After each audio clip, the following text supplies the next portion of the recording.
오늘 우리에게 주신 하나님 말씀은 베드로후서 1장 3절에서 9절입니다. 베드로후서 1장 3절에서 9절, 제가 가지고 있는 성경 신약 384페이지에 있습니다. 살아계신 하나님 말씀을 봉독합니다.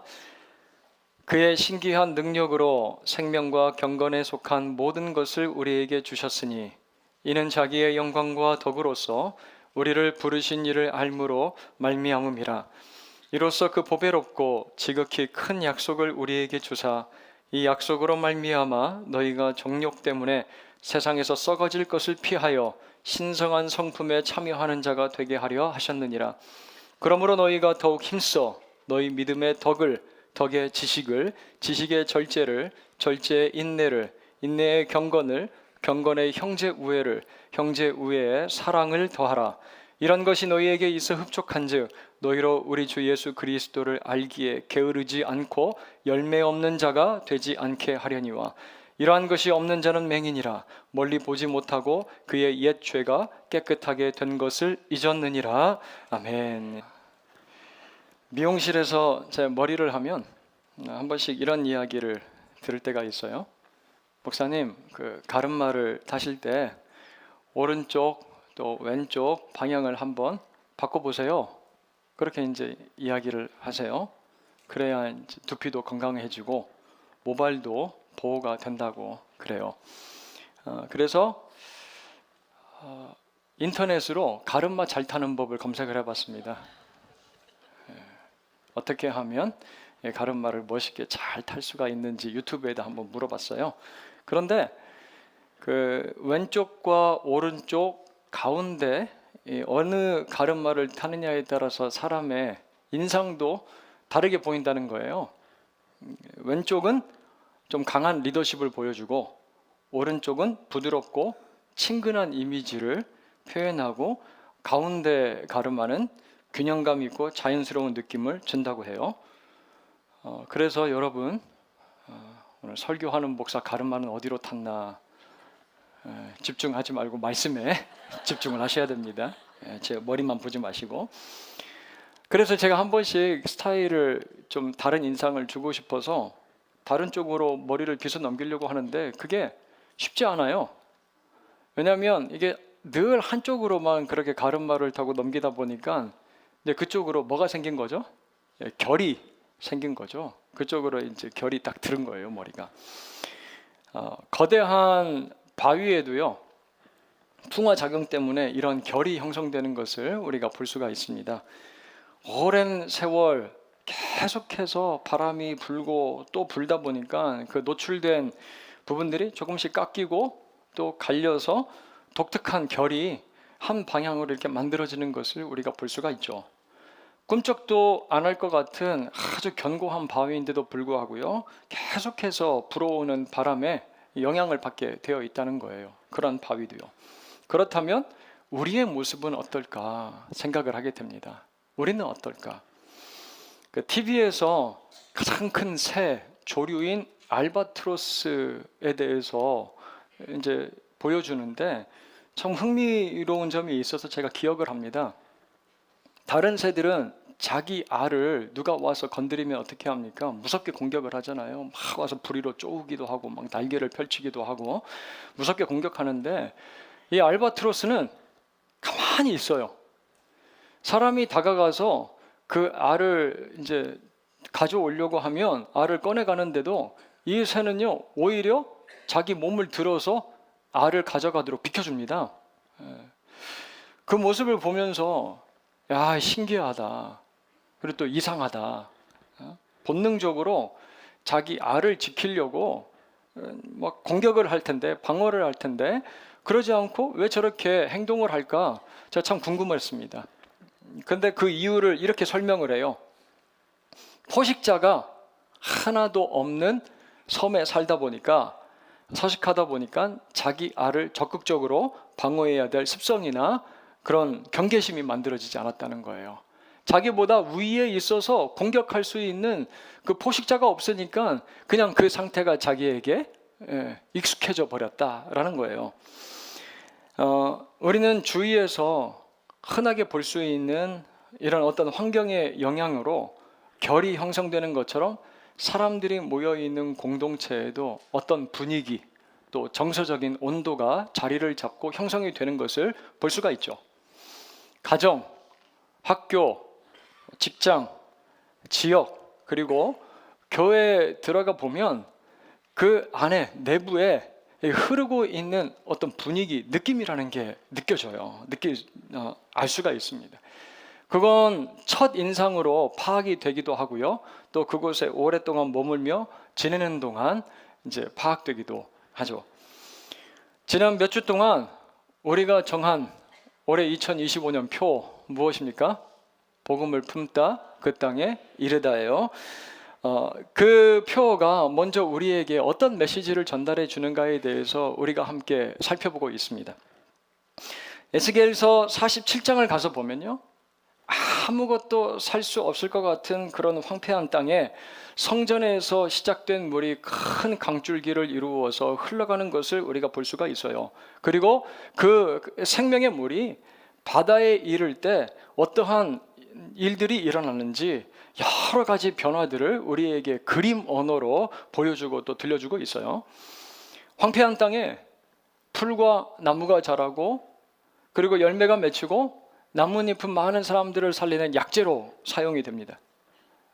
그 물이 바다로 흘러들어갈 때 죽었던 바다가 각종 물고기가 헤엄치며 살 수 있는 곳으로 변하게 되고, 그 해변으로 많은 사람들이 찾아와서 그곳에 집을 짓고 살아가는 모습을 보게 돼요. 모든 것이 살아나는 생명의 회복을 우리가 에스겔서 47장에서 볼 수가 있습니다. 이렇게 메마른 땅을 통과해서 바다로 흘러들어간 죽어있는 것들을 되살리는 이 생명의 물을 뭐라고 말씀을 드렸죠? 복음이라고 했습니다. 예수, 복음이라고 말씀드렸어요. 또 그런 생명의 물, 그 복음을 품고 세상을 향해 흘러 나가야 되는 사람들이 누구라고 말씀을 드렸죠? 바로 저와 여러분들 그리스도인들이라고 말씀을 드렸어요. 그렇다면 우리는 그 풍성한 복음이라는 물을 우리의 영혼 가운데 가득 담아야 돼요. 우리의 내면 안에 그 생명의 물, 복음을 가득 품어야 됩니다. 화재가 일어나면요, 비행기나 헬리콥터가 불이 난 곳으로 긴급하게 날아가서 엄청난 양의 물을 그 불이 난 곳에 막 쏟아붓는 것을 우리가 볼 수가 있어요. 어떻게 이게 가능합니까? 호수나 저수지에서 물을 담아왔기 때문에 그러는 거예요. 헬리콥터와 비행기 안에 물을 가득 담아왔기 때문에 물을 쏟아내올 수가 있는 거잖아요. 물을 담지 않으면요, 아무리 수문을 열어봐야 아무런 소용이 없습니다. 불이 꺼지지 않아요. 전혀 소용없습니다. 이처럼 복음을 흘려 내보내는 사람이 되려면 우리에게 무엇이 있어야 돼요? 우리가 무엇을 담고 무엇을 품고 살아야 되는 사람들이에요? 복음입니다. 생명의 물, 예수 그리스도, 복음을 품고 살아가야 되는 사람들이라는 말씀이에요. 지난주 예수 그리스도, 그 복음을 믿는 것이 바로 우리 안에 복음을 품는 것이고, 그것이 곧 하나님의 일이다 라고 여러분들에게 이제 말씀을 드렸습니다. 이 모습을 예수님이 아주 잘 설명해 주시죠. 요한복음 7장 37절과 38절 말씀이에요. 명절 끝날 곧 큰 날에 예수께서 서서 외쳐 이르시되 누구든지 목마르거든 내게로 와서 마시라 라고 하십니다. 누구든지 영혼의 갈증을 느끼는 자가 있다면 내게로 와서 내가 흘려내보내는 그 물을 들이켜라, 마음껏 마셔라 라고 말씀을 하시는 거예요, 예수님께서. 자, 그리고 38절은 같이 읽겠습니다. 나를 믿는 자는 성경의 이름과 같이 그 배에서 생수의 강이 흘러나오리라 하시니 라고 합니다. 누구에게서 생수의 강이 그 배에서부터 콸콸콸 흘러나온다고 이야기를 하세요? 말씀하십니까? 복음이신 예수 그리스도를 믿는 자들로부터 그 배에서 생수의 강이 흘러나오리라 말씀을 하시는 거예요. 예수를 믿고 복음을 충만하게 들이킨 마신 사람에게서 그 복음이 콸콸 쏟아져 나온다는 거예요. 그들이 하나님의 일, 삶의 자리에서 복음을 살아내는 사람들일 거예요. 누가 그런 모습으로 그렇다면 이 세상을 살아갈 수 있을까요? 몇 주 전 설교하면서 여러분들에게 언급을 했습니다. 소개를 했는데 한 교회 사역자들이 모일 때마다 예수님에 대해서 그렇게 얘기를 하는 거예요. 여러분, 이게 교회 공동체에서 사람들이 모이면 당연한 모습 아니겠어요? 우리가 함께 모이면, 교회의 성도들이 모이면 예수님 이야기하는 게 당연하잖아요. 그런데 이 인턴 사역자에게는 이게 참 낯설게 느껴진 거예요. 야, 어떻게 모일 때마다 이렇게 예수님에 대해서 이야기를 할까? 그래서 이러한 생각을 했다는 거죠. 난 과연 born again한, 거듭난, 중생된 그리스도인이 맞나? 자기 자신에 이렇게 질문을 던지는 거예요. 스스로를 돌아보게 된 한 인턴 사역자의 사연, 제가 말씀드린 거 기억을 하실 거예요. 복음이라는 바람이 계속 불어오는, 예수라는 생명의 물줄기가 계속해서 흘러가는 거예요. 그러니까 그 인턴, 그 사역자에게 어떠한 결이 형성된 겁니다. 결이 형성됐으니까 다른 결이 이상하게 느껴지는 거예요. 내가 잘못된 건 아닌가라고 생각을 하게 되는 거죠. 여러분, 누군가에게요, 자꾸 예수 그리스도의 복음, 그리고 하나님의 그 놀라운 이야기, 창조와 타락과 구원과 새 창조가 계속해서 들려오고요, 그 복음의 저수지 안에 계속해서 머물러 있으면 어떻게 될까요? 그 사람에게서는 분명히 어떠한 결이 형성이 된다라는 말씀이에요. 어떠한 결이 자리를 잡게 된다는 것이죠. 방금 말씀드린 것처럼요, 큰 바위라고 할지라도 그 바위에 계속해서 바람이 불어오고 또 흘러가는 물결처럼 바른 복음은 우리에게 굉장히 독특하지만 공통적인 영적인 결을 형성시킨다라는 말씀이에요. 복음이 계속해서 우리를 향해 흘러들어오고 계속해서 우리를 향해서 불어오면 우리는 공통적인 어떤 그리스도인의 결을 갖게 된다라는 말씀이에요.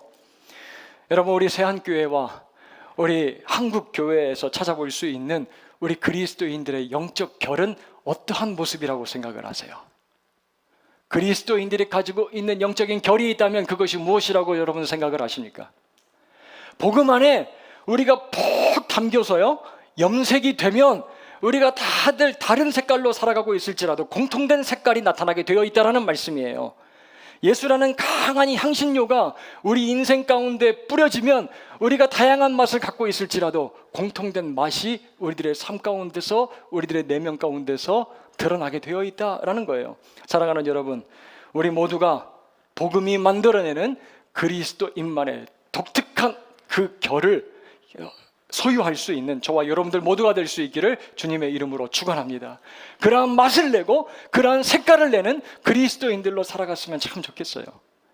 예수의 복음을 풍성히 마셔서 우리의 배로부터 생수의 강이 막 콸콸 흘러나갔으면 참 좋겠어요. 많은 사람들이 예수의 색과 복음의 맛을 우리 세안교회에 와서 볼 수 있기를 소원하는 우리 세안의 모든 믿음의 지체들 되길 주님의 이름으로 다시 한번 축원합니다. 많은 분들이 와서 예수의 색과 예수의 맛을 우리 세안교회에서 봤으면 좋겠어요. 여러분, 우리 세안교회 이름의 뜻이 무엇인지 아세요? 예, 아시네요. 잘 아시네.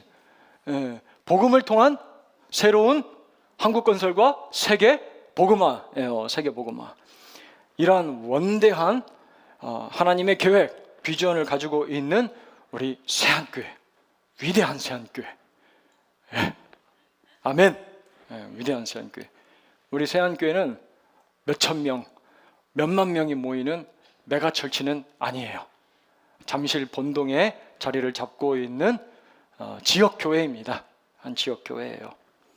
그런 교회가 과연 이 위대한 계획, 새로운 한국을 건설하고 세계 복음화를 이룰 수 있겠습니까? 일부 성도님보다 믿음이 좀 있네요. 여러분, 우리는 이룰 수가 있어요. 이룰 수가 있어요. 에이 하실지 모르겠는데 할 수 있고요. 아니, 우리가 이미 하고 있어요. 이미 하고 있어요.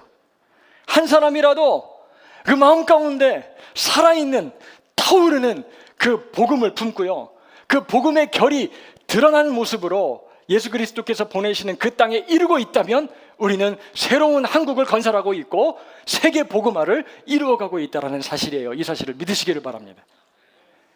사랑하는 우리 세안의 성도 여러분, 세안교회가 정말 이름값 하는 그러한 공동체로 건강하게 아름답게 성장하기를 간절히 소원해요.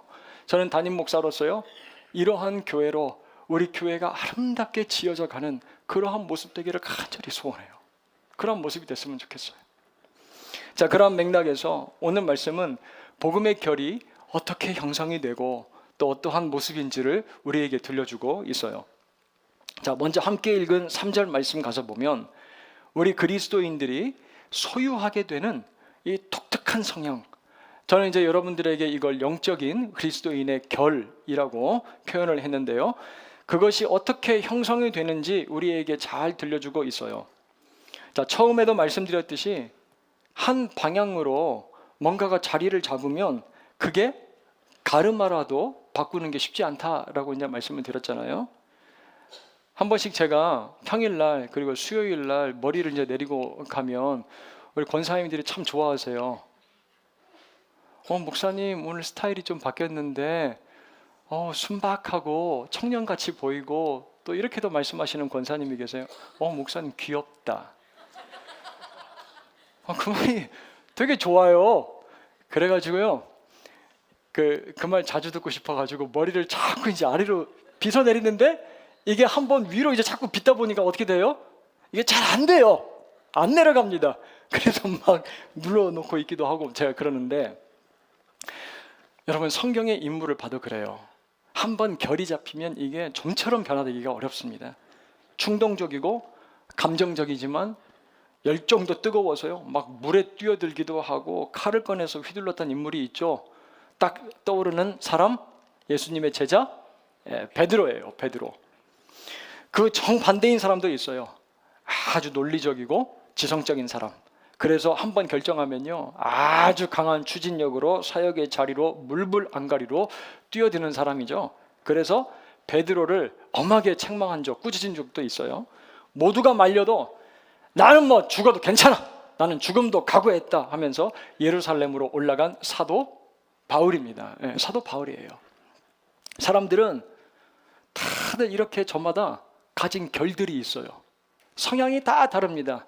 이 안에 앉아있는 우리 성도님들도 다 그 결이 달라요. 성향들이 다 다릅니다. 하지만 그들이 예수 그리스도를 인격적으로 만나고요, 복음을 그 마음 가운데 풍성히 품으면 공통된 캐릭터들이 나타나기 시작해요.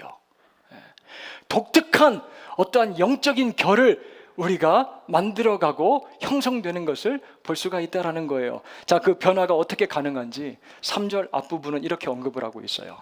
3절 앞부분을 보시면 그의 신기한 능력으로 생명과 경건에 속한 모든 것을 우리에게 주셨으니 라고 합니다. 여기서 베드로 사도는요, 우리가 예수 그리스도로 거듭난 사람이라면 무언가를 받게 되었다, 무언가를 받았다라고 말씀을 하고 있어요. 이야기를 합니다. 바로 생명과 경건에 속한 모든 것이라고 그렇게 이야기를 하고 있어요. 자, 여기서 생명은요, 단순히 우리가 호흡하면서 살아있는 생물학적 상태가 아니에요. 다른 본문에서 가서 보면 이 생명을 영생이라고도 번역을 해놨어요. 요한복음 17장 3절 말씀이에요. 영생은 곧 유일하신 참 하나님과 그가 보내신 자 예수 그리스도를 아는 것이니다 라고 합니다. 우리가 참 하나님과 그가 보내신 예수 그리스도를 안다라고 하는데, 여기서 이 알면 그냥 지식적으로 아는 것이 아니라 예수님을 만나고 그분을 믿게 되는 인격적 만남의 사건이에요. 경험적 사건이에요.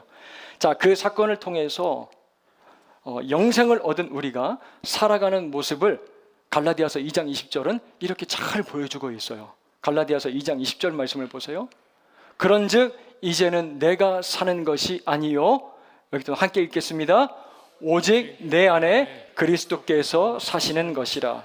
이제 내가 육체 가운데 사는 것은 나를 사랑하사 나를 위하여 자기 자신을 버리신 하나님의 아들을 믿는 믿음 안에서 사는 것이라. 아멘. 예수 그리스도, 그분을 만나고 그분을 믿고 나에게 영생이 주어졌어요. 그리고 이제 나는, 영생을 받은 자는 옛사람이 아니라 새로운 생명을 가진 모습으로 이제 살아가게 된다라는 것을 이 갈라디아서 2장 20절이 우리에게 들려주고 있는 거죠. 예수님을 믿을 때 우리에게 새로운 생명, 영생, 그때부터 삶의 방식이 바뀌는데, 그 삶의 방식으로 우리에게 따라오는 것이 무엇이냐면 바로 경건입니다. 생명과 경건의 모든 것을 우리에게 주셨다라는 거예요. 그때부터 그리스도인에게는 독특한 결이 형성되기 시작해요. 나타나기 시작합니다. 샤워도 제대로 안 하고, 냄새나고, 머리도 늘 떡져 있고, 늘 꾀죄죄하게 목 축 늘어진 그런 면 티셔츠에 추리닝 입고 다니던 아들 녀석이 갑자기 아침에 일찍 일어나더니 샤워를 하면서 또 노래는 또 불러요. 좋다 이러면서 노래도 부르고 향수도 뿌리고 말끔하게 옷을 입고 머리도 쫙 넘기고 밖을 향해 나갑니다. 그러면 엄마가 뭐라고 물어봐요? 야, 애인 생겼냐? 그렇게 물어보는 거예요. 애인 생겼냐? 우리도 예수 그리스도를요, 사랑하는 대상으로 사귀고 그분을 만나게 되면, 알고 믿게 되면 다른 삶을 살게 되고요, 그 삶을 살아내는 방식이 있는데 그것이 무엇이냐면 바로 경건이라는 거예요. 경건입니다. 이 경건의 모습을 5절부터 7절까지 우리에게 구체적으로 잘 언급해서 들려주고 있어요. 덕의 지식을, 지식의 절제를, 절제의 인내를, 인내의 경건을, 경건의 형제 우애를, 형제 우애의 사랑입니다. 여러분, 이것이 바로 우리 그리스도인들에게서 나타나야 되는 하나님이 우리에게 부여하시는 그리스도인의 결이라는 말씀이에요. 사랑하는 애인이 생긴 아들에게서 시작된 부드러운 말투, 그리고 향기로운 그 향수 냄새, 멋진 헤어스타일, 넉넉한 웃음, 엄마도 질투를 낼 정도로 우리 그리스도인들에게서도요, 자연스럽게 뿜어져 나와야 되는 아주 매력적인 결이 있어야 되는데, 그것이 무엇입니까? 바로 경건의 모습이라는 거예요. 영적인 결. 이 모든 것이 우리에게 어떻게 시작됐다고요? 이 모든 것이 어떻게 시작돼요? 주어졌습니다. 그냥 우리에게 주어졌다라는 거예요. 선물로. 무엇을 통해서냐면 그의 신기한 능력으로, 그의 신기한 능력으로 우리에게 주어졌어요. 여러분, 우리에게 주어진 생명과 경건에 속한 모든 것은 수동적 은혜예요. 우리가 탁월해서 그러한 은혜들을 우리가 취한 게 아니에요. 하나님께 인정받아서 우리의 의로 얻어낸 것도 아닙니다. 그의 신기한 능력으로, 우리에게 큰 능력으로 주입이 된 거예요. 우리 안에 밀어넣으신 겁니다. 여기서 이 신성함은요, 테이오스라는 단어인데 신적인, 신적 존재라는 그런 의미를 가지고 있어요.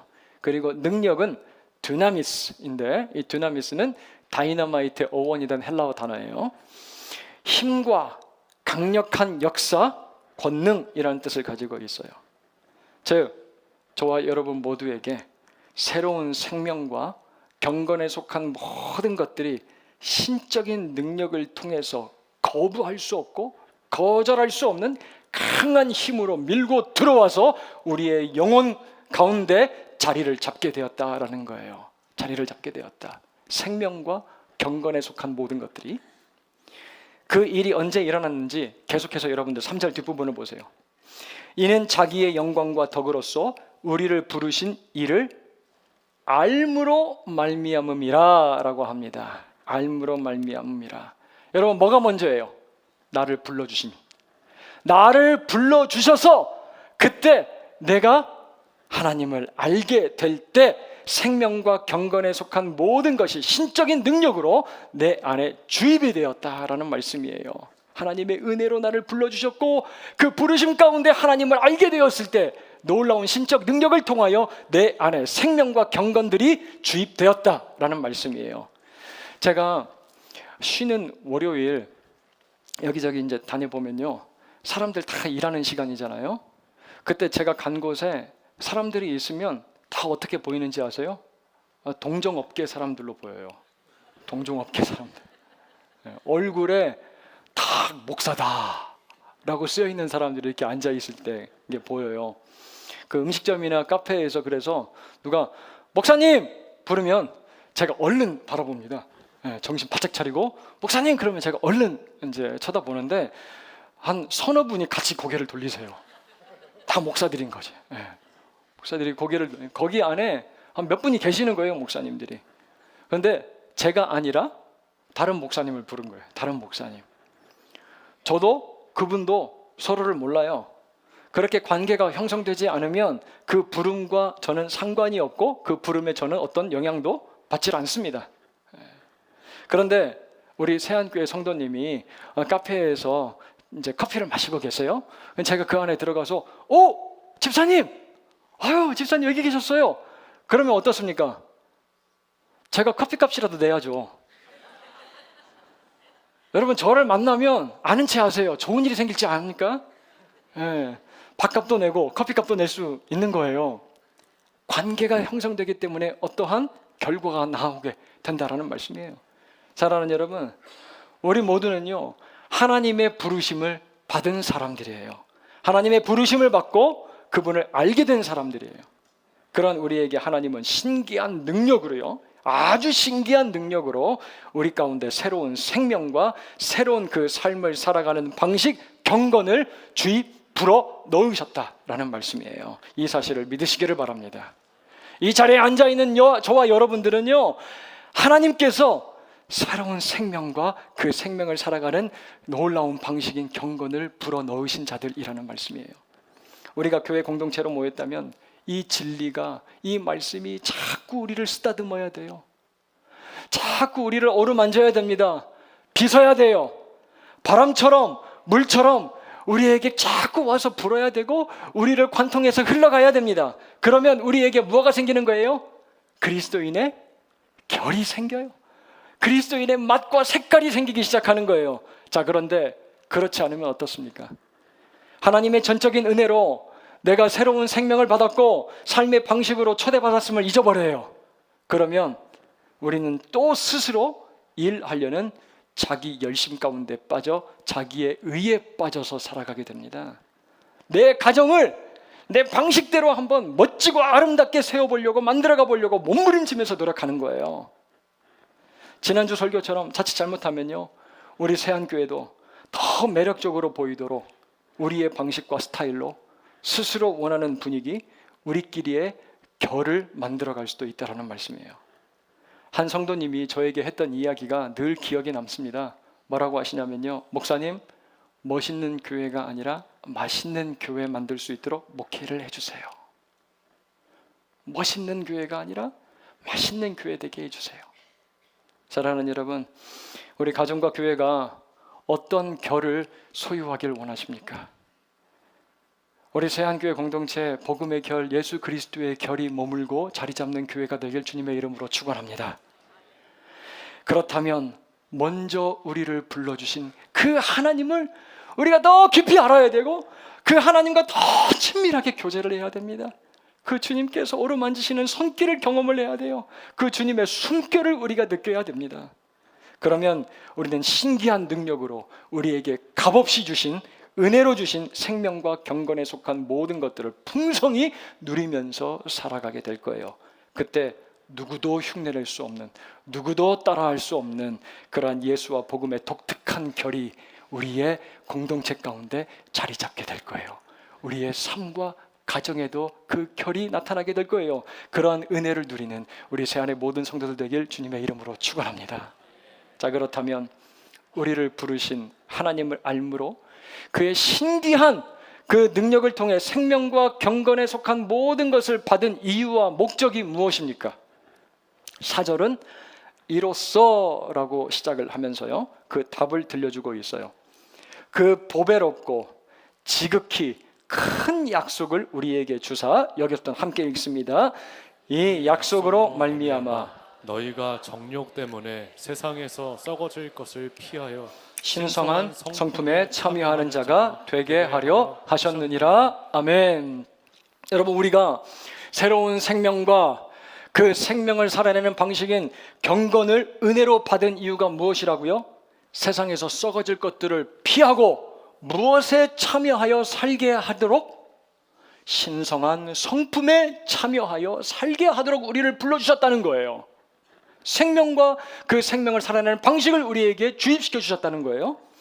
제가 아는 지인 중에 그 위암 수술로 위에 거의 한 80%를 잘라내신 분이 계세요. 거의 죽다 살아나신 분이시죠. 어떻게 보면 새로운 삶을 살고 있다고 해도 과언이 아니에요. 그렇게 죽었다가 다시 살아난 지인이 이제는 절대로 가까이 하지 않는 것들이 있습니다. 자기 몸을 해치는 음식들은 절대로 자기 안에 넣지 않더라고요. 암을 유발시키는 음식들, 초가공식품, 고당 고염 음식, 뜨거운 음료, 흡연과 음주, 자기 몸에 넣지 말아야 될 것이 무엇인지 정확하게 알고요, 그거 입에 안 들려고 그래요. 입에도 되지 않습니다. 그리고 그런 유혹에 빠질까 봐 그거 먹고 마시는 자리에는요 함께 가지도 않아요. 그 자리를 멀리합니다. 그리고 좋고 신선한 제품들, 그러니까 신선한 성품 하니까 신선한 제품, 신선한 제품들만 또 먹어요. 영양가 있는 것을 찾아서 먹어요. 등산도 하고 충분한 수면도 취하고 몸을 건강하게 유지하도록 좋은 습관들을 자기 몸에 배는 모습을 볼 수가 있어요. 지금 그분은요 오히려 아프기 전보다 더 활력 있고 건강한 모습으로 살아가고 계시더라고요. 여러분, 우리가 예수 그리스도의 복음을 품은 자들이 돼서 그리스도의 결을 소유한다는 것은 바로 이러한 모습이에요. 세상에서 썩어질 것들을 이제 피한다는 거예요. 우리가 생명을 가졌고 그 생명을 살아내는 방식을 주입받았다면 우리는 이제 피하면서 살아가는 사람들이어야 됩니다. 무엇을요? 세상에 썩어질 것들, 물질적 탐욕, 세상에 주는 여러 가지 염려와 불안, 미움과 분노, 성적인 타락, 우리를 중독시키는 많은 요소들, 안목의 정욕과 육체의 정욕과 이생의 자랑, 이러한 것들을 피하면서 살아가는 것이 우리 그리스도인들의 결이라는 말씀이에요. 그리고 신성한 성품에 참여하라 라고 합니다. 예수 그리스도 닮은 모습에 참여하라는 거예요. 예수 그리스도 닮아가는 모습에 참여하라. 여러분, 이 참여라는 단어는요 원어로 보니까 코이노노스입니다. 코이노노스, 동업자, 그리고 함께 교제하는 사람, 그런 뜻을 가지고 있어요. 어릴 적 그 놀이를 할 때 엄지손가락 딱 내밀고 뭐라고 합니까? 술래잡기 할 사람 여기 붙어라. 그러면 애들이 어떻게 합니까? 막 달려와서 여기 딱 붙어요. 그리고 그 게임 하고 싶은 애들은 떨어지지 않습니다. 여기 딱 붙어서 같이 게임하는 거예요. 이런 뜻입니다. 예수님께 딱 붙어서 떨어지지 말라는 거예요. 신성한 성품에 참여한다는 것. 여러분, 예수와 복음을 품고 그리스도인의 결을 드러내야 되는 우리는요 썩어질 것들을 계속적으로 피하고 신성한 예수 그리스도의 성품에 지속적으로 참여하는 자들이라는 거예요. 그래서 5절과 7절을 가서 보니까요, 너희가 더욱 어떻게 하라고? 힘써. 너희가 더욱 힘써 믿음과 덕과 지식과 절제, 인내와 경건, 형제 우애와 사랑을 더하라. 우리에게 이런 결이 더욱 선명해지도록 어떻게 하라고요? 힘써 더하라 라는 거예요. 우리에게 본질적으로, 그리고 우리가 이제 존재론적으로 하나님의 생명을 가지고, 그리고 그 생명을 어떻게 살아갈지 그 방식을 가진 자들로서 이제는 힘써 이러한 덕을, 이런 아름다운 결을 이루도록 힘써 노력하라, 힘써 더하라 라고 우리들에게 강조하고 있는 거예요. 들려주시는 거예요. 그렇게 신성한 성품에 참여한 자들은요 8절 가서 보니까 열매 없는 자가 아니다. 열매 있는 자, 우리의 삶과 가정과 공동체에 예수의 복음을 품은 아름다운 열매들, 고운 결이, 아름다운 결이 형성되는 저와 여러분들 모두가 될 수 있기를 주님의 이름으로 간절히 소원합니다. 제가 참 존경하는 장로님이 계세요. 그분은 우리가 다 알만한 아주 유명한 금융기관의 상임 이사로 계세요. 그분이 사인을 해야 다른 나라에 수천 수억 달러의 그 지원금이 전달이 됩니다. 이분이 사인하지 않으면 그 가지 않는 거예요. 그러한 장로님이 늘 주일이면 네이비색 에코백에 성경책과 1:1 양육 교재를 들고 오십니다. 겸손한 모습으로 그 에코백을 들고 오세요. 그리고 카페, 교회 로비, 장소를 가리지 않고요. 여기저기에서 새로운 가족들, 예수 만나서 새로운 믿음의 길, 신앙의 길을 걷기 시작한 분들에게 예수님에 대해서 알려주시는 거예요. 성경 공부 같이 하세요. 1:1 하면서. 아시겠죠? 예수님이 이런 분이세요. 예수님에 대해서 이야기를 들려주십니다. 그 장로님이 한 번은 1:1 인도자 모임에서 이러한 이야기를 하시는 거예요. 여러분, 여러분의 꼴이 어떠한 모습인지 아십니까? 우리의 꼴이 어떠한 모습이어야 되는지 아십니까? 꼴은 얼꼴이라고 합니다. 내면의 모습, 정신, 영혼이 겉으로 드러난다 해서 얼꼴이라고 합니다. 그런데 여러분, 이 얼꼴에서 어떤 단어로 변화가 됐는지 아세요? 얼꼴이 얼굴이랍니다. 얼굴이에요. 여러분, 우리 안에 예수의 복음이 있다면, 그리고 예수의 복음을 우리가 품고 있다면 우리의 꼴은 예수 닮은 꼴이어야 합니다. 우리가 복음을 품고 있다면 우리 안에서 예수 닮은 모습이 드러나야 됩니다. 우리의 얼굴과 표정과 말과 행동은 예수의 꼴이 되어야 됩니다. 그 장로님, 제가 기억하기로는 예수님 참 많이 닮은 분이셨어요. 비종교인들을 대상으로 실시한 종교 신뢰도 2024년 결과가 이렇게 나왔습니다. 기독교가 최하위로요. 기독교가 최하위래요. 불교와 천주교, 기독교 순이었는데 천주교와 기독교 사이에 다른 종교가 하나 더 들어왔어요. 무엇이냐면 우리가 잘 알지도 못하는 원불교가 들어왔어요. 그래서 우리 기독교가 4위로 밀렸습니다. 이거 보는데 자존심 상하더라고요. 마음이 아파요. 왜 기독교가 이렇게 많이 밀리게 됐는지, 믿지 않는 자들에게서 기독교가 왜 이 정도밖에 신뢰를 받지 못하는지 분하더라고요. 저는 많은 이유들을 말하는데 결국 기독교인들이 예수님 닮지 않았다는 겁니다. 복음의 결이 우리에게서 제대로 나타나지 않거나 이상하게 뒤틀린 모습으로 그 결이 자리 잡고 있기 때문에, 결이 그렇게 드러나기 때문에 믿지 못하겠다라는 거예요. 사랑하는 성도 여러분, 우리 새한교회는 썩어질 세상의 것들을 피하고 신성한 성품에 참여하는 공동체 될 수 있기를 주님의 이름으로 축원합니다. 더욱 힘써서 믿음의 덕을, 덕의 지식을, 지식의 절제를, 절제의 인내를, 인내의 경건을, 경건의 형제 우애와 사랑을 더해가는 공동체가 되길, 새한교회가 되길 주님의 이름으로 축원합니다. 그래서 우리의 얼굴, 말과 행동에 예수 그리스도의 그 아름다운 꼴, 아름다운 결이 자리 잡아서 우리가 살아가고 있는 이 땅, 그리고 우리가 보냄받은 그 땅, 하나님의 나라로 변화시키고 세워갈 수 있는 우리 새안의 모든 믿음의 가정들, 우리 새안의 공동체가 되길 주님의 이름으로 축원합니다.